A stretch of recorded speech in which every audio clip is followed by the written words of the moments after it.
ഭാര്യയ്ക്ക് രഹസ്യബന്ധമുണ്ടെന്ന സംശയത്തെ തുടർന്ന് ഭർത്താവ് ഭാര്യയെയും 2 മക്കളെയും കൊലപ്പെടുത്തി. ചാക്കിൽ കെട്ടിവെച്ച മൃതദേഹങ്ങൾക്കൊപ്പം പ്രതി കഴിഞ്ഞത് 3 രാത്രികൾ. മൃതദേഹങ്ങൾ അഴുകി ദുർഗന്ധം പുറത്തു വന്നതോടെയാണ് സംഭവം പുറംലോകമറിഞ്ഞത്.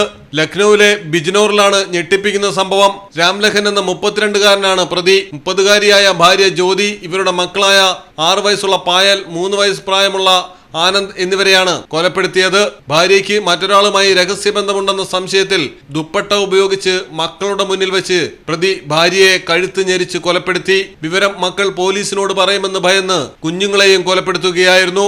വാടക വീട്ടിലായിരുന്നു ഇവർ താമസിച്ചിരുന്നത്. കൊല നടന്ന് 3 ദിവസങ്ങൾ പ്രതി ഭാര്യയുടെയും മക്കളുടെയും മൃതദേഹങ്ങൾക്കൊപ്പം മുറിയിൽ കഴിച്ചുകൂട്ടി. ദുർഗന്ധം വരുന്നതോടെ വീട്ടുടമ പരിശോധിച്ചപ്പോഴാണ് ചാക്കിൽ കെട്ടിയ നിലയിൽ മൃതദേഹങ്ങൾ കണ്ടത്. ഉടൻ തന്നെ പോലീസിൽ വിവരമറിയിക്കുകയായിരുന്നു. ഭാര്യയും മക്കളും ഹോളി ആഘോഷിക്കാൻ ബന്ധുവീട്ടിൽ പോയെന്നാണ് ഇയാൾ അയൽക്കാരോട് പറഞ്ഞിരുന്നത്.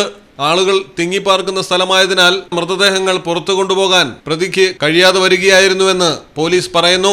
News desk Malayalam television. Silvan tiles gallery, Valanchery, Puthanathani, Aluva, Palakkad, Edavanna and Pattambi.